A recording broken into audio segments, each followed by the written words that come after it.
जो राम राज की बात करते हैं, जो धर्म की बात करते हैं और जो दलित पिछड़े आदिवासी उनके नेता बने हैं और उनको वोट दे रहे हैं, उन लोगों के सामने गांव-गांव इसी पर्चे पोस्टर को छपवा दीजिए कि 6800 जो शिक्षक बन गए, 69,000 शिक्षक भर्ती में घोटाला हुआ, ओबीसी को आरक्षण मिला 4%, संविधान कहता 27%। तो आरक्षण कौन लूटा? जो रामराज की बात करता है। जिस देश का राजा कम पढ़ा लिखा अनपढ़ हो, डिग्री उसकी पता न हो क्या हो, जो शिक्षा की कीमत न समझा, वही कलम और किताब पर टैक्स लगाता है। लोकतांत्रिक देश में कलम और किताब मुफ्त होनी चाहिए। समाजवाद का नारा था कि रोटी कपड़ा सस्ती हो और दवा पढ़ाई मुफ्ती हो। ईवीएम से चुनाव नहीं होना चाहिए, लेकिन अभी अगर मान लीजिए ईवीएम से होगा तो उसकी काट क्या होगी? हमारे और आपके चाहने से तो रुकेगा नहीं। बिल्कुल। तो अब समय उस लड़ाई का नहीं है, मुझे जहां तक लगता है। लेकिन फिर भी मैं कह रहा हूं, जिस मशीन को जहां बनाया गया वहीं उससे चुनाव नहीं होता, तो हमारे यहाँ क्यों होता है? तो बैलेट पेपर से हो, ताकि चंडीगढ़ में जैसे चोरी पकड़ा गई, अगर बैलेट पेपर से नहीं होता चोरी नहीं पकड़ाती ना। तो ये तो एकदम, इसमें कोई दो राय है ही नहीं। सर, पहला सवाल सर ये है कि दिल्ली विश्वविद्यालय से निकालने का प्रमुख कारण क्या था? दिल्ली विश्वविद्यालय को ये कारण बताना चाहिए। मैं अभी भी पूछ रहा हूँ कि किसी भी विश्वविद्यालय में प्रोफेसर बनने की शर्त क्या होती है, तो कौन सी ऐसी शर्त थी जो डॉक्टर लक्ष्मण यादव पूरी नहीं कर रहे थे? और 14 साल बिना शर्त पूरी किए उन्होंने पढ़ाया कैसे? 14 साल 14 बैच को क्यों पढ़वाया गया अगर वो उनको निकालना था? और निकाला गया तो कारण क्या बताया गया? क्योंकि कारण बताने का प्रावधान नहीं होता, लेकिन हम भी जानना चाहते हैं कि क्यों निकाला गया। तो ये तो एक कानूनी और वैधानिक पक्ष है जिसका सवाल नहीं, जिसका जवाब नहीं मेरे पास। मैं भी सवाल कर रहा हूँ कि विश्वविद्यालय में क्या किसी को विचारधारा देखकर रखा जाता है कि कौन भाषण बाहर क्या दे रहा है, कौन किस विचार के मानने वाला है, कौन जो है किसके ऊपर क्या राय रखता है?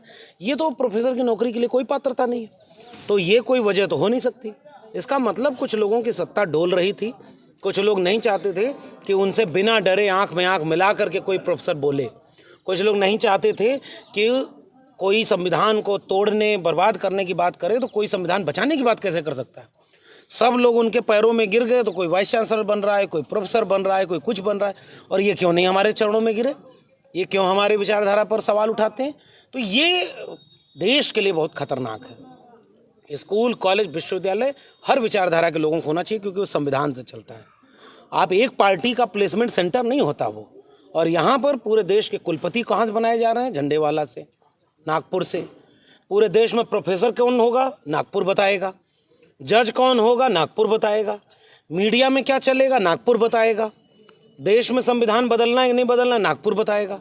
तो नागपुर संविधान से बड़ा हो गया और वो कहता है कि संविधान बदल देंगे। तो इसलिए बड़ी लड़ाई है, एक प्रोफेसर की लड़ाई नहीं है, एक बड़ी लड़ाई देश को लड़नी पड़ेगी। आपको नहीं लगा कि नौकरी से निकाल दिया जाएगा? अगर आप सर झुका कर नौकरी कर लेते, नौकरी आपकी बच जाती। बहुत लोग सर झुका के नौकरी कर रहे हैं, तो क्या होता है? वो अपने पेट पाल रहे हैं। तो हम तो ये मानते हैं कि हमें बोलने का जो अधिकार मिला संविधान से मिला, मान सम्मान प्रतिष्ठा मिली मंडल कमीशन से मिली, अधिकार मिला, चेतना मिली, शिक्षा से मिली। तो जब संविधान ही नहीं बचेगा, मंडल कमीशन की बातें नहीं बचेंगी, कलम और किताब बिक जाएगी, गिरवी हो जाएगी, गुलाम हो जाएगी बंदूक की, तो हम पेट भर के क्या करेंगे? इसलिए जो हमारे ऊपर कर्जा है कि हजारों साल के संघर्ष से ये देश खूबसूरत बना था, कुछ लोग इसे बांट रहे हैं, तोड़ रहे हैं, नफरत करा रहे हैं। तो हमें लड़ना हमारी जिम्मेदारी है। सर, भारत ऐसा देश है जहाँ पर जीएसटी शिक्षा पर बात किया जाए 18% लगा दिया गया है, सोने चांदी पर बात किया जाए उससे कम लगा देगा। आप लगातार इस पर सवाल भी जवाब भी देते हैं, क्या कहेंगे? जिस देश का राजा कम पढ़ा लिखा अनपढ़ हो, डिग्री उसकी पता न हो क्या हो, जो शिक्षा की कीमत न समझा, वही कलम और किताब पर टैक्स लगाता है। लोकतांत्रिक देश में कलम और किताब मुफ्त होनी चाहिए। समाजवाद का नारा था कि रोटी कपड़ा सस्ती हो और दवा पढ़ाई मुफ्ती हो। तो दवाई और पढ़ाई मुफ्त होनी चाहिए थी, ताकि किसी की जेब में पैसा है कि नहीं इससे तय ना हो कि उसको शिक्षा मिलेगी, दवाई मिलेगी कि नहीं। और देश समाजवादी मूल्य से चलना था और वो बर्बाद हो रहा है।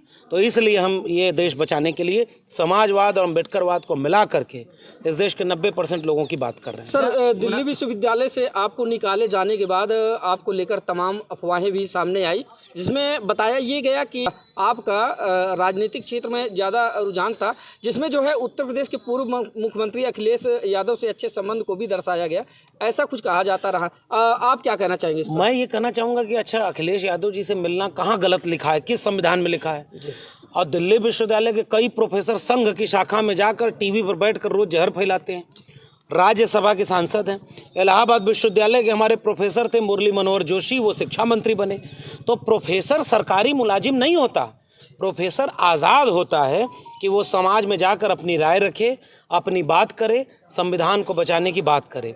और किसी ऐसे खराब नेताओं से मिलने पे पुरस्कार मिलता है, तो कभी कभी अच्छे नेताओं से भी अच्छे संबंध होने चाहिए।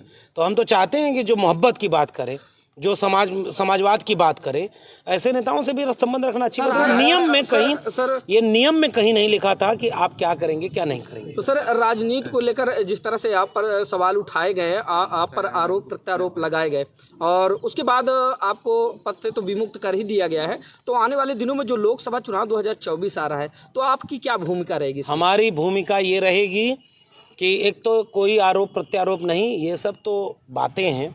मुझसे अच्छा है कि मेरा जिक्र हर महफिल में हो, तो हमारा जिक्र हो रहा है, ये तो अच्छा है ना। तो इसलिए जिक्र इसलिए हो रहा है क्योंकि हम न्याय और सच की बात करते हैं। जहाँ तक लोकसभा चुनाव की बात है, डॉक्टर राम मनोहर लोहिया कहते थे कि अच्छे लोग राजनीति में नहीं आएंगे तो बुरे लोगों की राजनीति के शिकार होंगे। तो हर व्यक्ति को राजनीति करनी चाहिए, और जब सब संविधान खतरे में हो तो लकीर खींच कर संविधान बचाने वालों के साथ खड़ा होना चाहिए। क्या लक्ष्मण यादव जी लोकसभा चुनाव लड़ेंगे? ये वक्त बताएगा, अभी तो देश बचे ताकि चुनाव होता रहे। 69,000 शिक्षक भर्ती में 6800 कैंडिडेट अभी भी अपने आरक्षण के लिए लड़ रहे हैं, लेकिन अभी कुछ दिन पहले ओपी राजभर का एक बयान आता है कि वो लतियाने लायक ही हैं। देखिए, इस पर आपकी क्या प्रतिक्रिया? नहीं, किसी नेता के बयान पर मैं कोई प्रतिक्रिया नहीं दूंगा, वो तो जनता देगी, जनता देख रही, जनता देगी। मेरा कहना ये है कि जो राम राज की बात करते हैं, जो धर्म की बात करते हैं, और जो दलित पिछड़े आदिवासी उनके नेता बने हैं और उनको वोट दे रहे हैं, उन लोगों के सामने गांव-गांव इसी पर्चे पोस्टर को छपवा दीजिए कि 6800 जो शिक्षक बन गए, 69,000 शिक्षक भर्ती में घोटाला हुआ, ओबीसी को आरक्षण मिला 4%, संविधान कहता 27%। तो आरक्षण कौन लूटा? जो रामराज की बात करता है। आरक्षण लूटने वाला कौन? उसमें तो सारी जाति के लोग लूट गए। और 600 दिन से ज़्यादा वक्त से 6800 लोग जिनकी सूची आ गई है कि उनको बस ज्वाइनिंग कराना है, वो रो रहे हैं, लाठी खा रहे हैं, और उनको ऐसे तमाम नेता उनको जलील कर रहे हैं। सर, तो ये बहुत बड़ा मुद्दा है। एक सवाल और वोट वो 6800 के हिसाब से देंगे। सर, आए दिन बहुजन प्रोफेसरों पर क्यों उत्पीड़न होता है? बहुजन ओजन पे नहीं होता, बहुत सारे बहुजन मलाई भी खा रहे हैं। इसलिए केवल मामला बहुजन का नहीं है, विचारधारा का है। जो रीढ़ तनी रखेगा, जिसके पास विचारधारा होगी सामाजिक न्याय की, समाजवाद की, अम्बेडकरवाद की, वही मारा जाएगा। बाकी कुल्हाड़ी की बेंट में बहुत सारी लकड़ी जंगल की लगी है जो जंगल को ही काट रही है। इशारे में समझ। सर, एक सवाल और है मेरा। अभी हाल ही में आपने देखा कि दिल्ली सुप्रीम कोर्ट के सीनियर अधिवक्ता भानु प्रताप सिंह और महमूद प्राचा जी की सीधे सवाल पर आइए, ईवीएम से चुनाव नहीं होना चाहिए। जी ईवीएम से चुनाव नहीं होना चाहिए, लेकिन अभी अगर मान लीजिए ईवीएम से होगा तो उसकी काट क्या होगी? हमारे और आपके चाहने से तो रुकेगा नहीं। बिल्कुल तो अब समय उस लड़ाई का नहीं है, मुझे जहाँ तक लगता है। लेकिन फिर भी मैं कह रहा हूँ, जिस मशीन को जहाँ बनाया गया वहीं उससे चुनाव नहीं होता, तो हमारे यहाँ क्यों होता है? तो बैलेट पेपर से हो, ताकि चंडीगढ़ में जैसे चोरी पकड़ा गई, अगर बैलेट पेपर से नहीं होता चोरी नहीं पकड़ाती ना।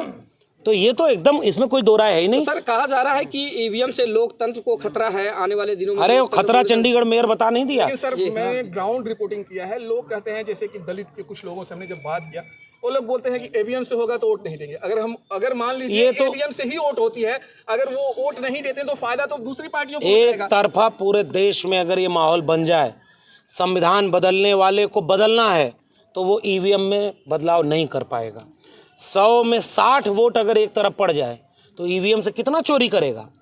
और जब पूरी लहर ही उनके खिलाफ होगी, तो लहर खिलाफ होती है तो हर जगह ईवीएम नहीं चलती है। ईवीएम थोड़ी बहुत सेटिंग करती होगी, पूरा देश ही सड़कों पर उतर जाएगी, संविधान विरोधियों को नहीं जीतने देंगे। वोट नहीं डालेंगे तब भी उन्हीं का फायदा होगा। वही तो कह रहे हैं। वोट डालिए, इतना ईवीएम में वोट डालिए कि वो हैंग कर जाए और सारा वोट संविधान के पक्ष में चला जाए। प्रोफेसर की डायरी लिखने का केवल प्रोफेसर की डायरी किताब मैंने जो लिखी, उस किताब के लिखने का केवल मकसद ये है, मेरे गांव कस्बे के लोग जो अपने बच्चों को कल स्कूल भेजेंगे, कॉलेज भेजेंगे, पढ़ाई लिखाई के लिए भेजेंगे, उनको पता होना चाहिए कि आपके देश का स्कूल, कॉलेज, विश्वविद्यालय, शिक्षा व्यवस्था बर्बाद की जा रही है, कैसे की जा रही है, उसका पूरा किस्सा उस किताब में है। कलम और किताब को बचाने वाले लोग उस प्रोफेसर की डायरी को जरूर पढ़ें, हम ये गुजारिश करते हैं। कुछ निःशुल्क सर वितरण का भी इसका कुछ प्रावधान है? निःशुल्क वितरण तो भाई आप जितने लोग समाज में हैं, चंदा लेकर के एक हवन किताब बांटने का करवाइए, गांव-गांव चंदा लेकर। यहाँ पर एक पोस्ट एक लोगों ने किया था कि अगर हमें हमारी सहयोग की अगर जरूरत हो तो भी बता सकते हैं। करें, सब लोग करें, उसमें मैं क्या बोलूँगा, लेखक क्या बोलेगा। हमने लिख दिया, समाज जो उसका करना चाहे करे, पढ़ना चाहे पढ़े, देश बचाना चाहे बचा ले। बहुत धन्यवाद। सर थोड़ा फोटो, सर एक फोटो ले लीजिए।